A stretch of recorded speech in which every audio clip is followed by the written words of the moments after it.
Hi everyone and welcome back to Tennis Time, and most importantly welcome back to live tennis. Incredible news, really. Live tennis is really going to be back on a big scale starting next week, the Western and Southern Open. It's not going to be held in Ohio, Cincinnati, it's going to be moved to New York, and right after that the New York US Open is going to start. So we all know tennis hasn't been played since the end of February this year. It's been a 6 month wait, and this is really super exciting that we are getting back and we're going to see live tennis. There have been a few tournaments already going on during the summer. Some exhibition tournaments have happened, and on the women's side, a tournament or two has already been played, one in Palermo in Italy, one in Prague. But this is really the big entrance again for men's tennis mostly. So we're going to have a very interesting lineup. We're going to have a look at the draw, and then we're going to talk a little bit about the prospects for the US Open. So this is what we're going to do. We're going to go through the draw. So we're going to have a look at each quarter. So as you can see, Novak Djokovic is the world number 1 and number 1 seed at the tournament, and he is in the same draw and on a quarterfinal lineup meet with David Goffin. We're going to have a few potentially interesting matches in the first round, but let's leave that for a little bit later on in the discussion. In the second half of the draw, the next quarter, it's going to be lined up by Daniil Medvedev being the 3rd seed and Roberto Bautista Agut being the 8th seed. The first 8 seeds have a bye, so they're already qualified for the second round. The third quarter, number 6 seed and number 4 seed potentially meeting in the quarterfinals. It's Stefanos Tsitsipas and Matteo Berrettini. And the very bottom half of the draw, it's Sasha Zverev against potentially Dominic Thiem. So we have a few interesting potential first round lineups, as you can see. We will have Marin Cilic, Denis Shapovalov first round. We're going to have an Andy Murray, Francis Tiafoe matchup. Andy Murray is an interesting case since he was on his way back. He's proven toward the end of the last year that he's really back on track. He's a potentially dangerous opponent against anybody. And Francis Tiafoe, strong American player, young player, who's also had the COVID-19 but seems to be recovered fully. So that might be a cracking first round match. Also something to look out for: Andrei Rublev against Dan Evans, Hubert Hurkacz against John Isner, Alex de Minaur, the Australian, against Jan-Lennard Struff, the German, and Borna Coric against Benoit Paire. So these are my favorite picks for the first round. But then again, it's very difficult to project or to predict anything going into this tournament, because we haven't really seen live tennis for the past 6 months, and you have tennis continually going on. You sort of know which player is in which form, and sometimes when somebody is injured, for instance, we had Rafa Nadal injured for many times, and we had Roger Federer injured during 2016, and both made a return in 2017, and these are the top dogs and superstars who have proven more than on one occasion that even if they have a long layoff, they can come back quite strongly. But this is a really strange time, considering the fact that everybody is like they've had a long time out, because nobody's played a professional ATP Tour match for 6 months. Okay, there have been exhibitions and they might be important for match practice because even though you're playing an exhibition, you want to do well and you understand and you still experience and re experience what pressure is during a match. But it still may not be the same as playing a full blown ATP Tour level match when the ranking points and prize money involved. So it's really anybody's guess what might happen. The matches are not going to be played in front of a crowd, so you can imagine the New York's Arthur Ashe Stadium, the center court. If a match is going to be played there, the stadium is going to be completely empty.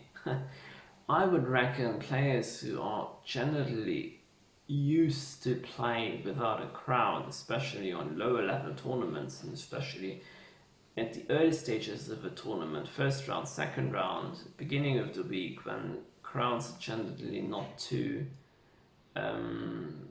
packed, these players will do probably fine because they're used to it. I'm not sure how a Dominic Thiem or a Novak Djokovic is actually going to react to the fact that there's no crowd. So that will be really interesting to observe. But if we go and if we take a look at the seedings, then we see that Djokovic may meet Medvedev in the semi-final. That would be a repeat of last year's semi-final where Djokovic has been up a set and Medvedev's come back and has beaten him, which was probably one of his best and biggest wins of last year. Medvedev playing fantastic tennis throughout the whole summer.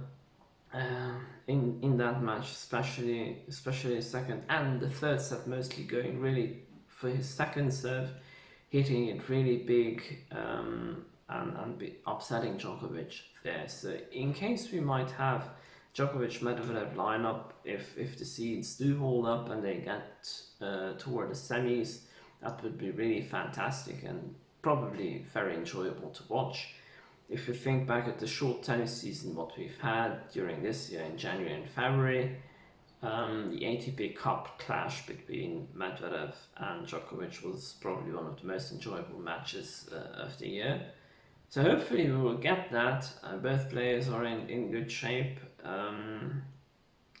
If they feel confident after the first few rounds, then they may make it so far.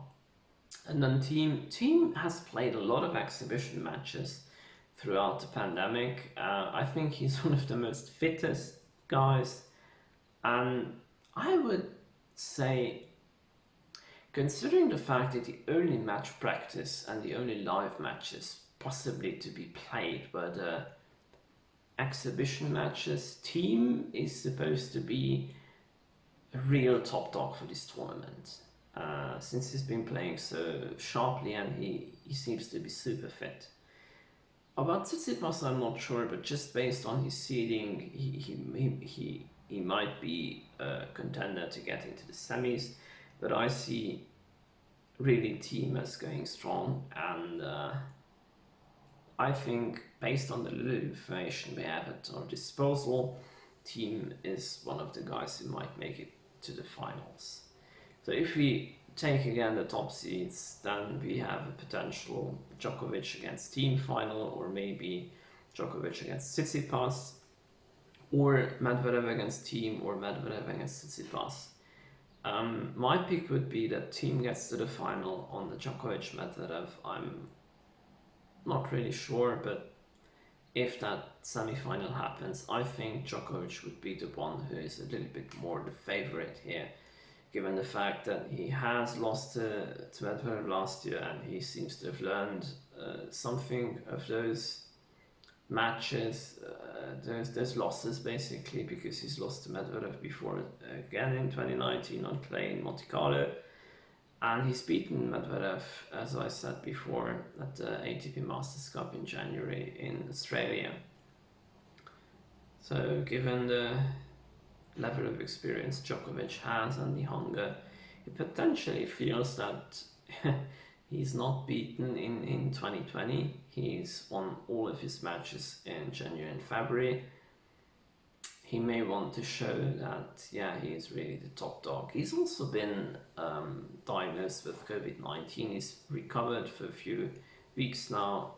Let's see if he's physically really fit enough to go strong toward the final stages of the tournament. But nonetheless, if I would really have to pick one of these four players, then I would say it's Team who has, in my opinion, the best chance to win. The interesting question is, how is that going to affect the week after that, because the US Open is going to be hard the week right after that. We know that, for instance, on the women's side, we have a lot of absentees from the top 10. Belinda Bencic is not playing, Kiki Bertens either. Elena Svitolina, Ashley Barty, Simona Halep, and the defending champion Bianca Andreescu are out. They've pulled out of the US Open. So we're going to have only 4 of the top 10 seeds. Osaka, Serena Williams, Karolina Pliskova, and Sofia Kenin, the reigning Aussie Open champion. These are going to be the top women playing the Australian Open. On the men's side, we have a stronger field in the sense of number of players represented coming from the top 10. The biggest notable absences are going to be Nadal and Federer. Djokovic is present. Nadal or Federer, one of these two, not playing in a Grand Slam has not happened since the US Open 1999. Let me say that again. Nor Nadal nor Federer playing a Grand Slam event has not happened since the US Open 1999. So for 19 years, these guys, one of these guys has been present at the Slam, and this time they're not going to be there. So it's going to be different a little bit. But nevertheless, Andy Murray has made a return. He's going to be at the Cincinnati Open, which is going to be held in New York. He's going to be at the US Open. I think it's still going to be an interesting tournament and something definitely to watch out for, because there's nothing better than a live tennis match, because you just don't know what might happen. If you watch a tennis match from the past where you know it's been good and you really enjoyed it thoroughly, you can watch it again and you can enjoy it again, but you know what's gonna happen. You're just trying to figure out, okay, what happened here, what happened there, who did what best. But in a live match, nothing is for sure. And until the ball is played, there is suspense in that match, or that there could be suspense in that match, and potentially anything could happen. And that's what makes tennis, and not just tennis, but any sport, live events, so interesting. So I hope players will not be affected very much by the absence of crowds, and I really hope people are going to watch from home, because they've been deprived of live tennis for such a long time, and this is a wonderful opportunity to catch up and see some really big events, big players. So I can't say how much I'm really looking forward to it, and I hope you will too. If something interesting and notably happens, I'm going to be coming back next week and do another video. If not, then I will break down the Cincinnati Open when the final has been concluded. In case you have any questions, comments, please feel free to write below the video. I'll try to get back to all of your questions if you may have any. Thanks for watching, thanks for tuning in, and see you next time.